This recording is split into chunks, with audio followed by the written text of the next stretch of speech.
Did you know 60% of the stuff sold on Amazon is not sold by Amazon? It's sold by third-party sellers, most of whom are everyday people like you and me. So yes, even though you bought that burrito blanket on Amazon recently, the profits may well have gone to your neighbor. And in that case, your neighbor is a third-party seller. They're listing their products on Amazon and using a fulfillment program called FBA to fulfill orders to customers on autopilot. My name is Dan Rogers and I've been selling on Amazon for over 5 years now. In this video, I'm going to break down the process in 11 steps for you. By the end, you're going to know exactly how this business model works and how you can start.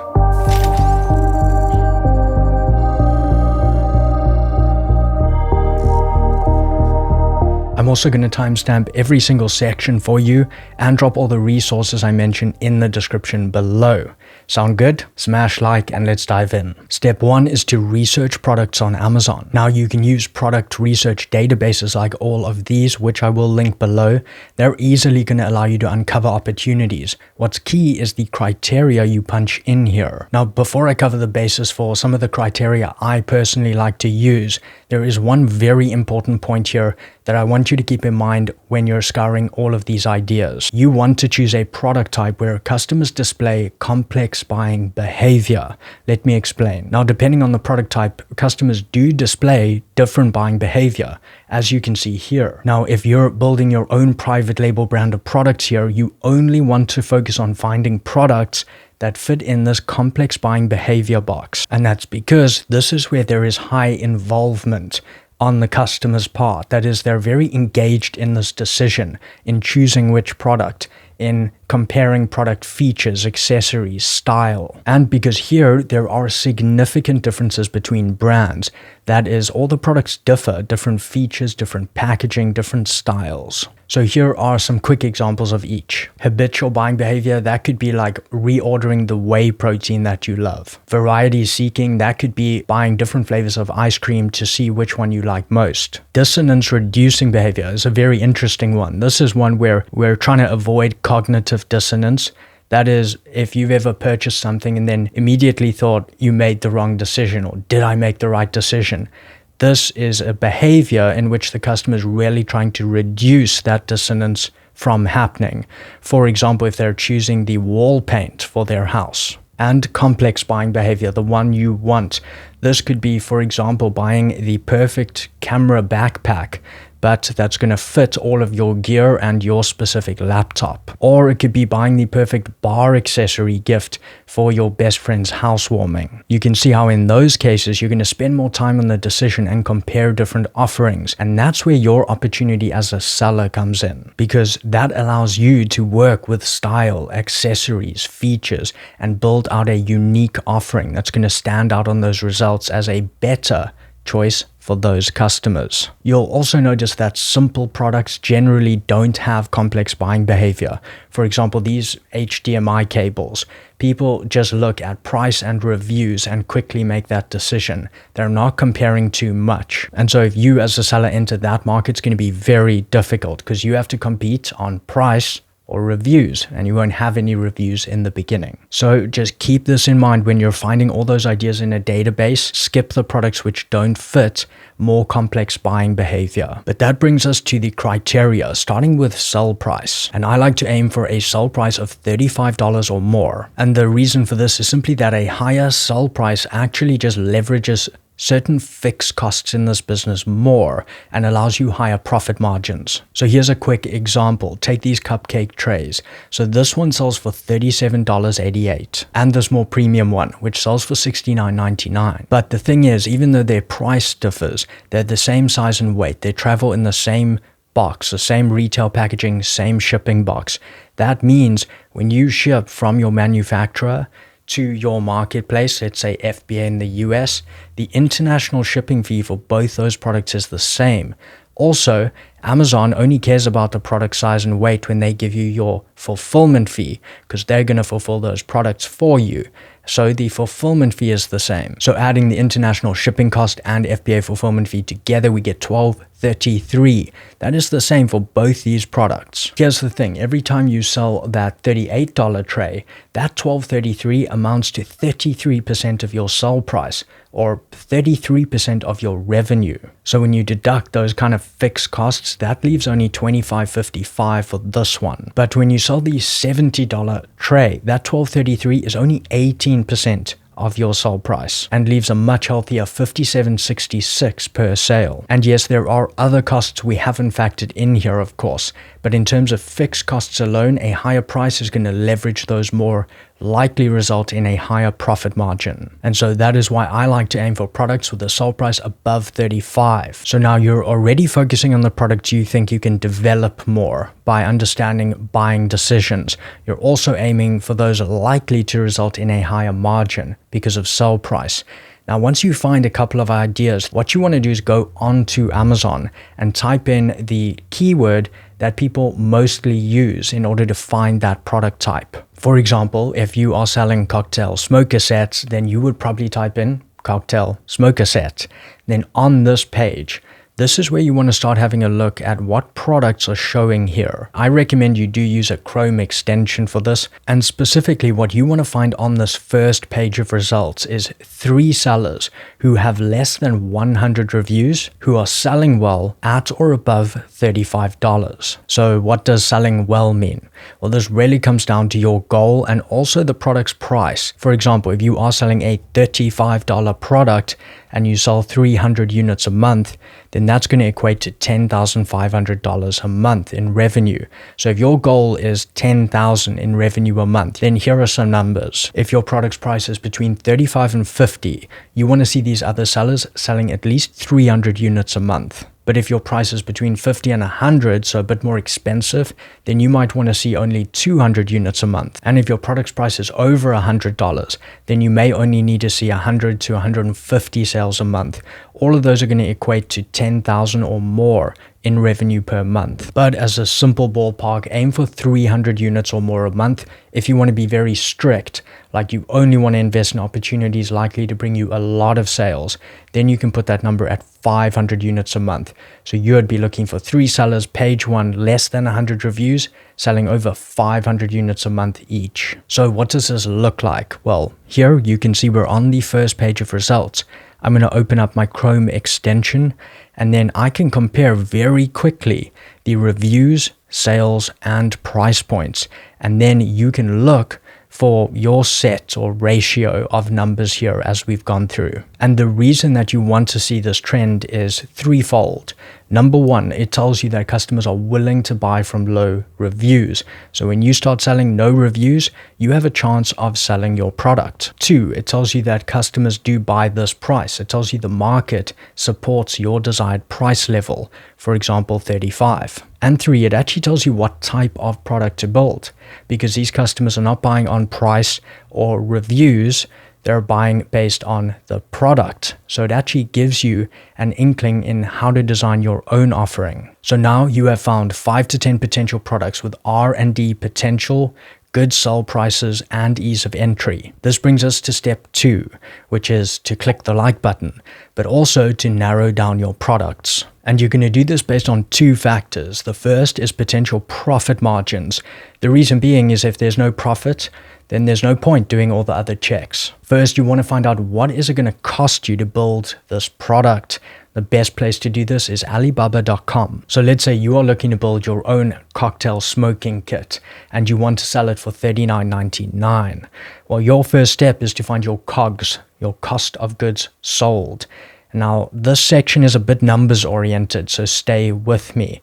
It is a very important section, and once you have this concept down, you have it down. First, you want to find your landed product cost. You look over Alibaba listings, you even contact some of the suppliers, and you work out that you can order 500 of these units for $8 a unit. But you also are going to be adding your own brand's logo to the products, and you're going to be differentiating them slightly and adding accessories. Even if you aren't sure what those are right now, you know that's going to cost a little more, and that brings you to a probable unit cost of $10 per unit. You then ask the same supplier to send you how they would ship a quantity of 500, and you get the carton box dimensions. You then head over to freightos.com, fantastic site if you haven't used it. You punch in those details and get freight quotes. And for shipping 500 of these from China to Amazon in the US, including customs duties, this is going to cost you $2 per unit. So now you simply add together the manufacturing cost 10 and the international shipping cost to $12. That is your landed product cost. It means how much does it cost you to land that product in the FBA fulfillment centers. Great, and that is the first part of your COGS. But next, you do need to work out your total Amazon fees. Now, based on the size of the product, and I'm going to link all of this for you below so you can check on your product sizes, but based on the size of this one, it is going to have an FBA fulfillment fee of $4.75. That means we're going to pay that fee to Amazon every time a customer orders our product, and FBA fulfills that customer order for us. But you're also going to pay what's known as an Amazon referral fee. You can see those on this page here. This one depends on category, and in this case, it's going to be 15%. That is 15% of the sell price. So $39.99 our sell price times 15%, and that is going to give us $5.99. So call it $6 in Amazon referral fees. Then you simply take your FBA fulfillment fee, that's the logistical one, and the Amazon referral fee, that's for selling on their website, add them together, and we get $10.75 per unit. Every time we sell a product on Amazon, that is what we're going to pay Amazon. And finally, you're going to take your landed product cost, add it to your total Amazon fees, and here we get $22.75. And now that you know your COGS, the easy part. Simply take your sell price minus COGS, and that gives you profit. In this case, a dollar profit of $17.24. Then you can just take that dollar profit, divide it by your total sell price, times 100. That will give you your profit margin. In this case, 43.1%. And you want this initial profit margin to be above 40%. I cannot stress this enough because there are other and variable costs which you still will incur, things like Amazon PPC. So having a profit margin at this point above 40% gives you a bit of room for that. You want to remove any products with an initial profit calc below 40% at this point. This will help you really narrow down your list. So great, profits are done, and that brings us to our last factor when we're narrowing down products. And we now focus on R&D potential. And here you really want to consider how much each remaining product lends itself to being built out differently. How much more can you actually do with it? Do you have an awesome idea to create a brand new version of this? Are you going to do your own mold? Or are you just going to create a new bundle of the most loved accessories? There has to be something so that customers don't make decisions based on price or reviews. They make it based on how much better your product is. And there's a couple really easy ways to find potential opportunities here. One is, of course, product reviews, which you've probably heard about. But if customers are continually complaining about fixable problems, that's an opportunity. If they're continually asking for new things or accessories or additions or things they wish the product had, that's an opportunity. Sometimes in this section called frequently bought together or customers also bought, that can give you some good bundling ideas. The absolute key here is you never want to sell exactly what is already there. Those are called Me Too products. And the reason for this is, how will customers evaluate your product then? Very simple, because it's the exact same as everything else. Price or reviews, the two things you really don't want. So please remember this, especially if you're really worried about review counts. Customers always ask this question first: which product solves my problem best? And only then do they ask, which of these best suited products has the most reviews, or has been tested by the most people, or is most loved? But that is the second question. So your goal is to answer that first question best. But based on this, between your profit calculations and R&D potential, you should be able to narrow down to the single best product. And that brings us to step 3. This is to research and develop your product. Now here, you're looking at customer reviews and using all of that data, but now to actually develop your own product design. You have to have the design first, of course, before you can actually manufacture it. So at this point, you're putting together the most loved attributes and building upon them further, and discarding or fixing the most hated attributes or the problems. It's also important that at this point you're switching between all of that and also talking to suppliers and looking at supplier catalogs to see whether or not it is feasible. Like, can you actually do that with the product? And absolutely crucial here is visual adaptations. Visual adaptations are always stronger than non-visual ones. A non-visual one would be making the accompanying app with a product better. No one's really going to be able to see that at first, particularly when you're a new seller with a new product listing. Whereas if you incorporate a new feature, accessory, color, or material, something you know that market really wants, that's something you can display on the main image that's going to jump off that page, and that is what you need. You need that click. So always when you're developing products, think visual. Think, what can I market very, very easily from that main image? But in this one, you design the ultimate version of this product that you know customers will love. And step 4, this is to research suppliers. Personally, I like to use verified suppliers on Alibaba. That simply means that their premises is actually being checked. You can even look through their equipment if they're a verified supplier. And speaking of verification, help me get this channel verified by subscribing below. Now on Alibaba, you can buy from trading companies or manufacturers. Trading companies buy from the manufacturer and sell to you, and they often have very wide product lines, selling in all different niches. Manufacturers are often more specialized, and they actually go from like raw material into the product itself. And they often have more capabilities if you want to make more product adjustments or even create a product for the first time. So personally, I like working with manufacturers over trading companies, but both are good in different situations. But I cover 5 more tips on navigating Alibaba. You can see it in this video, which I'm going to link in the end screen for you if you want to watch that next. But as you scour Alibaba, make sure you contact various suppliers, because only a select few are going to be able to build your exact envisioned product and at the cost that you're looking for. And you can very easily contact them through Alibaba. As you do so, evaluate their communication skills. Can you work with them easily? Do they understand you? Can you understand them? Because you may work with them for a decade. Secondly, how fast do they respond? You want someone on the ball. And thirdly, the quotes that they provide you. But for me, the most important is that they want my business. That's going to make this a much easier process. And through all of this, select your top 3 to 5 suppliers. Step 5, this is to order samples and then choose your supplier. Now you need to gain samples.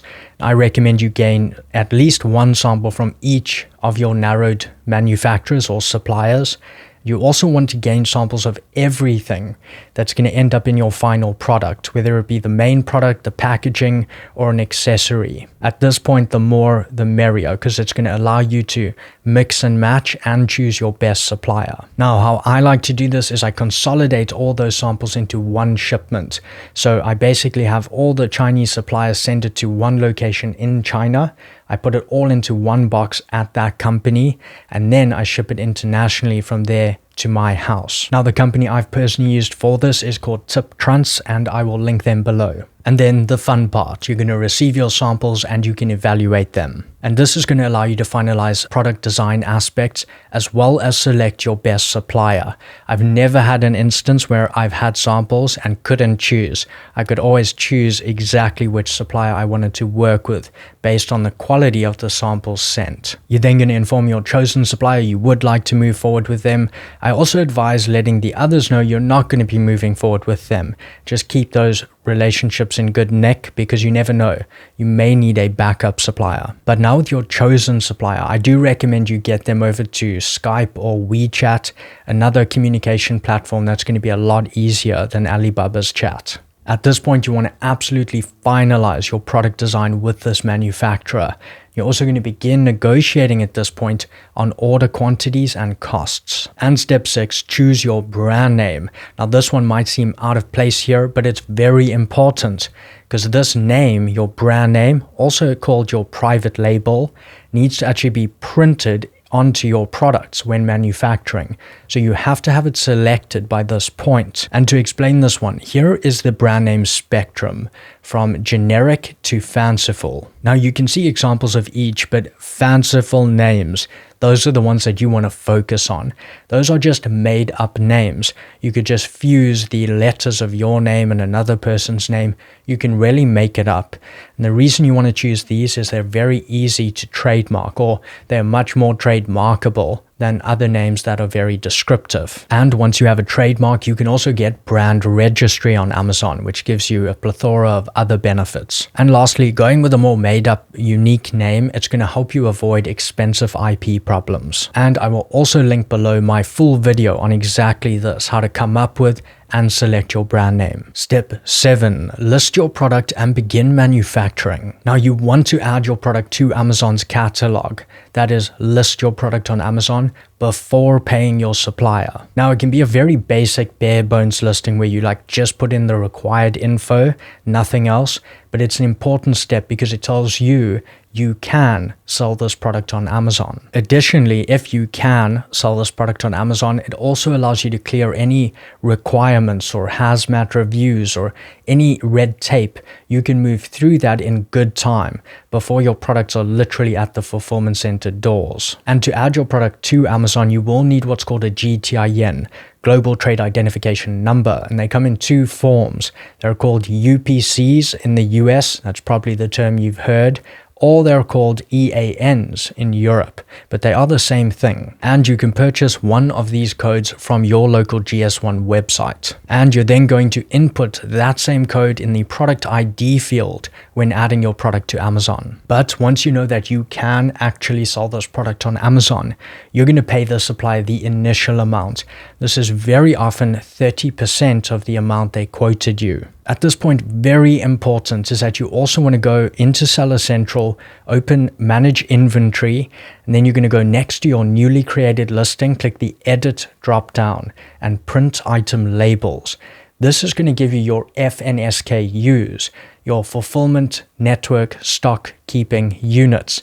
And these are only for FBA products because they're part of the fulfillment network. But once you download these, you want to send them to your supplier and tell your supplier to put one of those FNSKUs on every individual unit. So if you have 500 cocktail smoker sets, 500 of those labels, one on each cocktail smoker set. And while you're at it, it can be very good practice to add Made in China just at the very bottom of that FNSKU. Often your manufacturer can do that for you. And all that little code does is it physically links your product to your digital ASIN or digital SKU. That is how Amazon knows this physical product is for this listing. And step 8, create your shipping plan. You need to book the international shipping of your goods from your manufacturer to the Amazon fulfillment center. Now, you can use your own freight forwarder for this. So you can go sign up on a big freight forwarder's website and then link them with your supplier. They'll pick up your goods when they're ready. But you can also speak to your supplier and they may have a partnered freight forwarder and they may be able to do the manufacturing but also the shipping for you. So if you want them just to handle everything, you can speak to them and sometimes that is an easy option. But before freight forwarders pick up anything, you do need to create your shipping plan. And again, from your newly created listing, you're going to click the Edit drop down and Send Replenish Inventory. And that is going to open the first page of your shipping plan and you can create it from there. As per the tutorial, I'm going to link below. That is an up-to-date tutorial on every possible way you can do the shipping plan to Amazon. So that should have you covered. But in short, the shipping plan tells Amazon to expect your inventory and details about it. It also provides you with some very important labels, such as the box labels, like you can see here, print box labels. You want to click that. Once downloaded, send those to your supplier. And you're going to have them apply those ones to your big cartons. That is your big cardboard boxes like this that might hold 10 cocktail smoker kits within it. But once your shipping plan is complete and everything is labeled, this brings us to step 9, inspect and pay. Now, before your inventory ships off to the fulfillment center, you do want to do an inspection, and I recommend you do an independent inspection, not like an Alibaba partnered inspection. You can do that with a company such as Movly, which I'll also link below. And after a successful inspection, you're going to pay the supplier the final payment, often 70% of your quote. And at this point, your products will be shipped. And that brings us to step 10. This is to build your listing. And you're going to have a lot of time while your products are being manufactured, but also shipped. And you want to use this time effectively. One of the big things is to build your listing out beautifully now. You did the initial kind of bare bones listing, but at this point, you're going to have all your product images done, your perhaps product video, perhaps A+ content if you're brand registered. And of course, you want to do all of your keyword research and ensure you include keywords in the most powerful places, because that's going to boost your keyword indexing, like the robot seeing you're relevant for this keyword, and of course keyword ranking, that your product shows up well when customers type in those terms. And absolutely key is your main image. Please have at least 2 split tests, that is just 2 versions of your main image. A lot of your success is going to depend on how well you portray the value and additional value of your product in that main image. You have a split second to grab customers' attention there, get the click, and then everything else. If you don't get the click, everything else cannot happen. So focus on that main image. And that brings us to step 11, launch your product. And once your inventory arrives at the fulfillment centers, you will notice in Manage Inventory that some units will start becoming available. That is, they're available for sale. And at this point, you will create and run Amazon PPC, pay-per-click advertising campaigns in order to launch your product. Now, I'm going to link our popular series on this. It's a part 1, part 2 of exactly how to create and then optimize your PPC campaigns. So I will link that below for you. Now, when your product's brand new, it's going to be hidden. It's going to be way down the results, maybe on like the bottom of page 7. So customers won't even know your product exists. So you use PPC to push your product to the top of results on keywords that you know customers looking for your product are typing in. Of course, that boosts your visibility. It puts your product in front of targeted traffic and drives your initial sales. But here is the cool thing. You see how this product shows twice on this results page? Well, this one is the normal organic listing. It's the one you created when you added your product to Amazon's catalog. But this one, you can see, has a little sponsored badge. That is because as soon as you create a PPC campaign, you get a duplicate listing. So you have another listing and it's always indicated with a sponsored badge. And that is the one that you can pay per click. It's the one you can pay Amazon to push to the top of results. But here's the thing. The more sales that you get on any of these listings, the higher your organic listing will rank on that keyword. So if you push your sponsored listing to the top of cocktail smoking kit and you make a whole lot of sales there, well, what happens to your organic listing at the bottom of page 7? Correct. So it begins moving up those results to page 6, 5, 4, 3, 2, 1. Eventually, it's on the first page with your sponsored listing. Then at this point, you can either reduce or even terminate the PPC campaign, the placement you're paying for there. Because remember, the organic one, you are not paying to be there. And at this point, you can enjoy higher profitability and even full profit sales. And that is exactly how Amazon FBA works and how you can make money from it. But before you go, please comment below for me. Which of these steps, 1 to 11, do you find most difficult? It just might inspire some future content. A like is always hugely appreciated, and if you do want to learn more about this, please do subscribe to the channel, and I will catch you in the next video.